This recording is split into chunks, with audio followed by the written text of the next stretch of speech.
Assalamualaikum warahmatullahi wabarakatuh. Perkenalkan, nama saya Rivaldo Teresa, perwakilan dari kelompok 25 KKN ITERA 2021. Baik, kali ini kita akan membahas mengenai fungsi turunan mata pelajaran matematika kelas 11 IPA.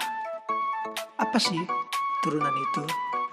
Turunan merupakan suatu pengukuran terhadap fungsi yang berubah seiring perubahan yang terjadi akibat nilai yang dimasukkan, atau secara umum, turunan merupakan suatu yang menunjukkan bagaimana besaran berubah yang diakibatkan oleh perubahan besar lainnya. Turunan suatu fungsi adalah fungsi baru f aksen yang memiliki nilai pada sembarang bilangan C.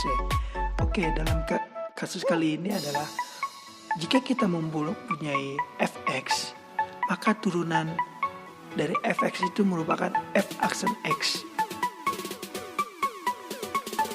Baik, apa sih rumus turunan itu? Rumus turunan secara mendasar adalah limit H mendekati 0, di mana mx plus H plus C min mx min C per H. Oke, jika kalian sudah membaca dan mendengarkan mengenai rumus turunan itu, kita akan langsung masuk ke contoh rumus turunannya. Jika diberikan y sama dengan x kuadrat sama dengan fx, oke, di sini sesuai aturan ya. Jika fx itu sama dengan y ataupun sebaliknya y ini sama dengan fx, maka jika kita tulis y sama dengan x kuadrat, itu sama aja dengan fx sama dengan x kuadrat. Nah, di sini turunan itu f aksen x. Nah, di suatu ketika turunan itu juga bisa dituliskan dengan dy per dx. Maka dy per dx sama dengan lim h mendekati 0, di mana x plus h kuadrat min x kuadrat per h. dy per dx sama dengan limit h mendekati 0, x kuadrat plus 2xh plus h kuadrat min x kuadrat per h. Oke, ini merupakan penjabaran dari x plus h kuadrat, yang mana x plus h kuadrat itu menjadi x kuadrat plus 2xh plus h kuadrat. Lalu dy per dx sama dengan lim h mendekati 0, 2x plus h sama dengan 2x. Karena jika h mendekati 0, di sini bisa kita anggap bahwa h itu sangat kecil. Angkanya ini sangat mendekati 0, sehingga kita bisa mengabaikannya. Sehingga turunan dari y sama dengan x kuadrat ini adalah 2x. Oke, selanjutnya ada turunan spesial.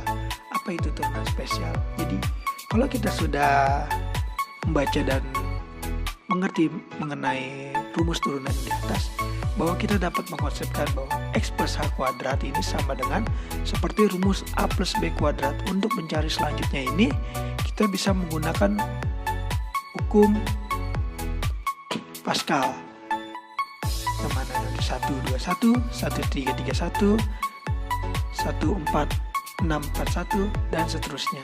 Sehingga jika kita memasukkan rumus x plus h pangkat n menjadi x pangkat n plus nx n min 1 kali h plus titik hingga plus h pangkat n, maka jika kita ingin mencari turunannya, sehingga limit h mendekati 0, x plus h pangkat n min x pangkat n per h sama dengan dy per dx sama dengan n dikali x pangkat n min 1. Baik, selanjutnya kita akan menjelaskan mengenai fungsi turunan terhadap operasi D. Oke, ini sebenarnya mirip-mirip seperti yang sebelumnya, yang mana ini hanya kita lebih ke operasi D-nya. Langsung kita lihat contoh yang di bawah ini. Jika y sama dengan x pangkat n, maka dy per dx sama dengan n dikali x pangkat n min 1. Oke, rumus ini didapat dari penjelasan yang sebelumnya ya. Baik, kita lanjut. Y sama dengan x pangkat 3, yang mana berarti dy per dx ini sama dengan 3x kuadrat. 3x kuadrat ini dapat dari mana? Tinggal kita masukkan rumusnya aja, n dikali x pangkat n min 1. Di sana kita dapat bahwa n-nya di sini adalah 3, ya kan? Sedangkan variabel di sana tidak ada. Oleh karena itu, jika kita dapat X pangkat N, maka N kali X pangkat N ini 1. 3-nya kita kedepankan jadi 3 dikali X pangkat 3 dikurang 1 jadi 3X pangkat 2. Begitupun seterusnya.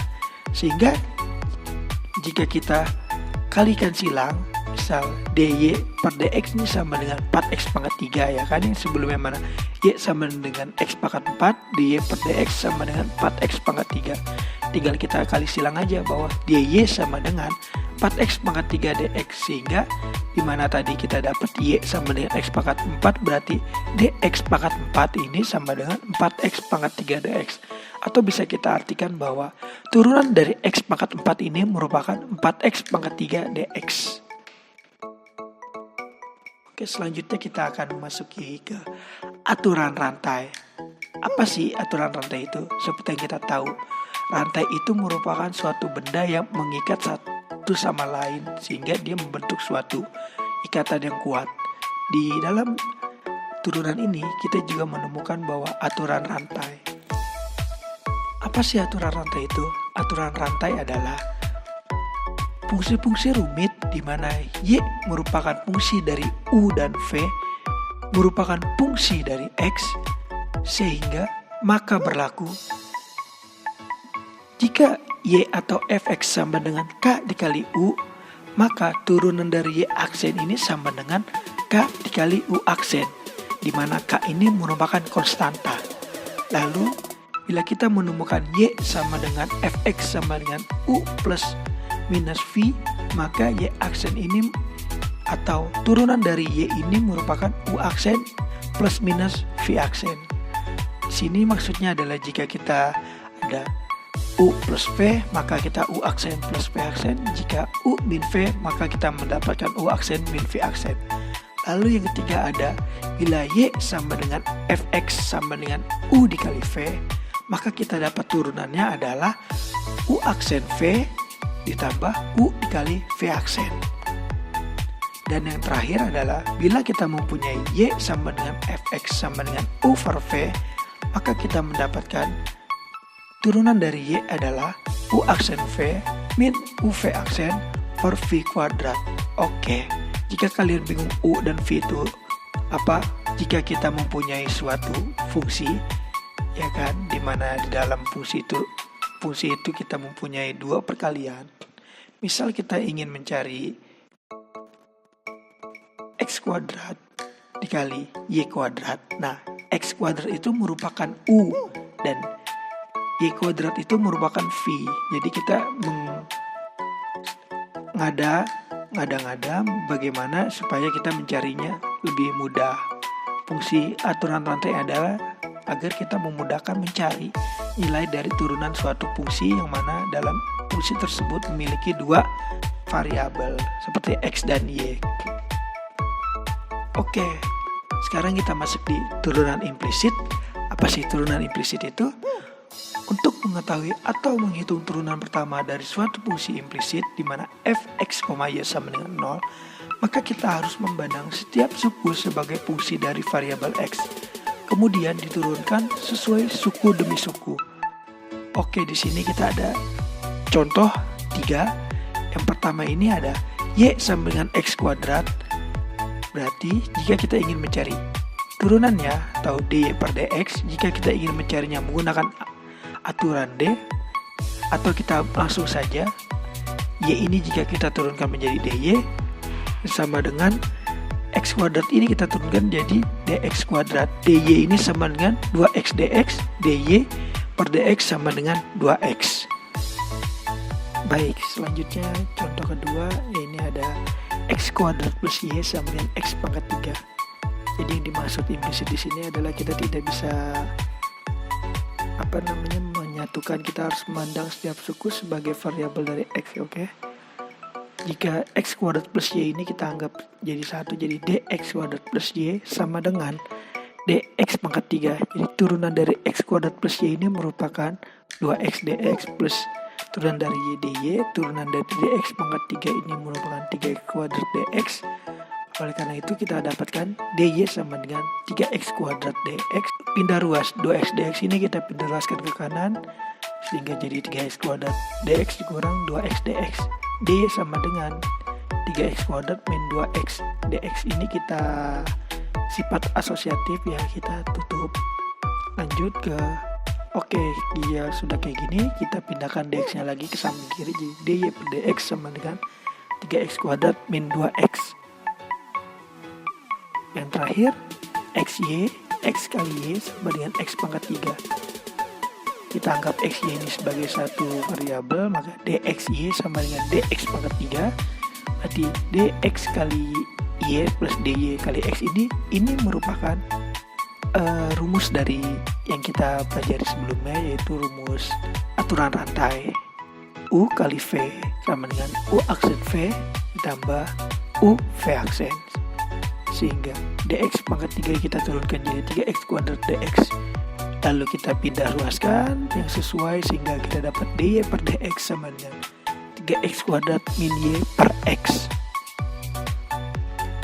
Selanjutnya kita pelajari garis singgung turunan. Di atas kita sudah bilang bahwa definisi turunan itu sendiri adalah gradien garis singgung sebuah kurva fx, sehingga dy per dx sama dengan garis singgung gradien sama dengan f aksen x.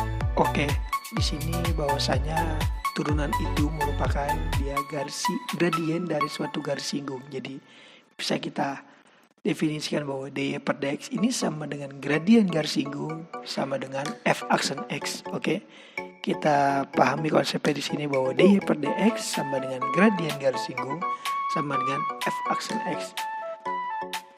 Oke, kita akan masuki contoh. Jika diberikan soal y sama dengan x kuadrat plus 2x plus 4, yang mana grafiknya seperti ada di samping kanan ini, lalu apa yang harus kita lakukan? Yang pertama, itu kita buat persamaan garis singgung pada kurva di bawah pada apsis. Apsis ini merupakan garis pada x. Jadi jika kita apsis sama dengan 1, maka x sama dengan 1. Yang kedua, buat persamaan garis singgung pada kurva di atas pada x sama dengan 1, di mana m sama dengan atau gradien sama dengan dy per dx sama dengan 2x plus 2. Dari mana kita dapat 2x plus 2? 2x plus 2 ini kita dapat dari turunan y sama dengan x kuadrat plus 2x plus 4. Sehingga kita dapat bahwa gradiennya adalah 2x plus 2. Jika di sini diketahui x sama dengan 1, maka gradiennya merupakan, tinggal kita substitusi x ini kita ganti 1 jadi 2 kali 1 tambah 2, m sama dengan 2 tambah 2, maka dapat gradiennya sama dengan 4. Lalu yang ketiga, kita cari titik y dengan substitusi apsis atau nilai x, yang mana x di atas adalah diketahui bahwa x sama dengan 1. Tinggal kita masukkan saja y sama dengan x kuadrat plus 2x plus 4, y sama dengan, kita substitusi 1 dikuadratkan ditambah 2 kali 1 ditambah 4, y sama dengan 1 tambah 2 tambah 4, y sama dengan 7. Oleh karena itu kita dapat koordinatnya bahwa titiknya itu merupakan 1,7. Dan yang terakhir adalah kita cari persamaan garis singgung dengan rumus y min y1 sama dengan m dikali x min x1. M di sini merupakan gradien. Kita substitusi y1 di sini merupakan titik yang kita ada peroleh tadi, dan x1 pun juga titik yang sudah kita peroleh. Jadi tinggal substitusi y dikurang, di mana y1 sama dengan 7, jadi y min 7 sama dengan, di mana gradiennya kita dapat 4 x min, di mana kita dapat x1 nya sama dengan 1, jadi y min 7 sama dengan 4x min 4. Kita pindah ruaskan 7 nya ke samping kanan, jadi y sama dengan 4x plus 3. Oke, jika kita disuruh mencari persamaan garis singgung dengan turunan, kita bisa melalui 4 cara tahapan berikut ini. Baik, kita masuki materi analisa kurva dengan turunan. Jadi dengan turunan ini kita bisa mengetahui kurva itu sedang naik atau turun, atau kita bisa mencari tahu titik nilai ekstrim dari suatu kurva itu, apakah dia nilai maksimum ataupun nilai minimum. Analisa ini dibutuhkan untuk mencari tahu ya, di saat kapan kurva naik, kurva turun, dan mencari nilai ekstrim maksimum atau minimum. Kita masuki contoh soal. Jika diberikan Y sama dengan X kuadrat min 6X plus 8, kira-kira kapan ya kurva turun, naik, dan berapa nilai ekstrimnya? Oke, di sini kita ingat bahwa Y sama dengan Fx, ya kan? Bahwa Y sama dengan Fx sama dengan X kuadrat min 6X plus 8. Berarti jika kita mencari turunan Y-nya, berarti kita tulis Y aksen, ini sama aja dengan F aksen X. Oleh karena itu berarti Y aksen itu sama dengan F aksen X sama dengan turun dari X kuadrat min 6X plus 8 adalah 2X min 6. Oke, yang pertama tipsnya ini adalah jika kita ingin mencari kapan itu turun, tinggal kita masukkan turunannya dengan kurang dari 0. Jika kita dapat turunan 2X min 6, maka kapan sih kurva itu turun? Berarti tinggal kita masukkan 2X min 6 kurang dari 0, sehingga kita dapat X kurang dari 3. Berarti kurva itu turun pada saat X kurang dari 3. Lalu kapan kurva itu naik? Tinggal kita ubah aja. Kalau dia turun kurang dari, kalau dia naik jadi lebih dari. Tinggal kita masukkan turunan tadi 2X min 6 lebih dari 0, maka kita dapat X lebih dari 3. Maka jika X lebih dari 3 itu merupakan kurva naik. Jadi pada saat digambar kita tahu bahwa jika X lebih dari 3 itu kurva merupakan kurvanya sedang naik. Dan kita bisa mencari titik minimum ataupun titik maksimum atau yang biasa kita sebut dengan nilai ekstrim. Kalau kita mencari nilai ekstrim itu kita ganti yang mana tadi kalau turun dia kurang dari, kalau naik dia lebih dari, kalau ekstrim kita jadikan dia sama dengan. Jadi turunan yang YFX itu kita ini jadi 2X min 6 sama dengan 0. Maka nilai ekstrimnya adalah X sama dengan 3. Jadi nilai ekstrimnya itu merupakan X sama dengan 3. Selanjutnya kita masuk ke turunan kedua. Apa sih turunan kedua? Turunan kedua ini merupakan turunan kedua dari suatu fungsi. Yang dimaksud turunan kedua adalah menurunkan kembali turunan pertama.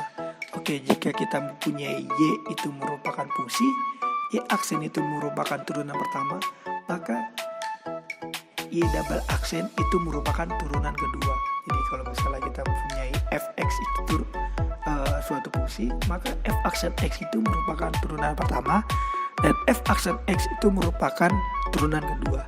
Sebagai contoh, kita memiliki Y sama dengan X kuadrat min 3X plus 2. Seperti yang kita tahu, Y ini merupakan Fx. Maka F aksen X ini sama dengan Y aksen sama dengan turunan dari fungsi yang di atas, yaitu 2X min 3. Jika kita sudah dapat turunan pertama, nah ini kita turunkan lagi seperti cara di atasnya.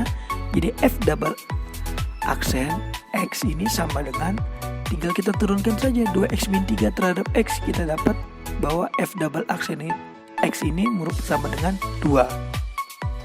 Oke, kita masuk ke materi yang agak sedikit berat.